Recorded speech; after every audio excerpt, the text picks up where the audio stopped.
Väikesena unistasin ma kutsikast. Kutsika ma sain.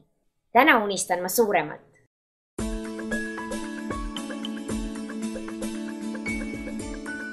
Jah, ma mõtlesin ka varem, et võiks välismaale tööle minna, aga siis töötasin Saaremaal suvel abiarstina.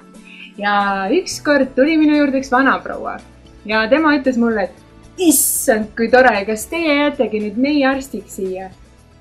Ja no, kuhu ma siis lähen, kui mind siin nii väga vajatakse?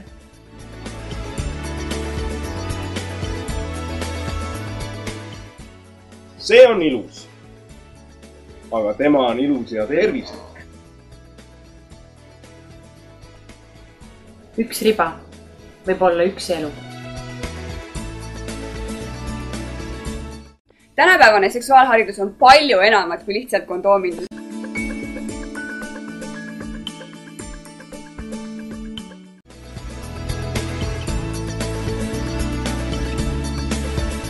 Meie teeme ise teatrietenduse ja viime lastekodulapsed teatrisse.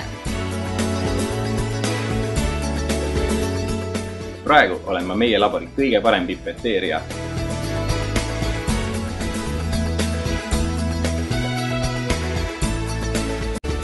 Meie oleme arstitudengid ja me teeme seda kõike juba praegu.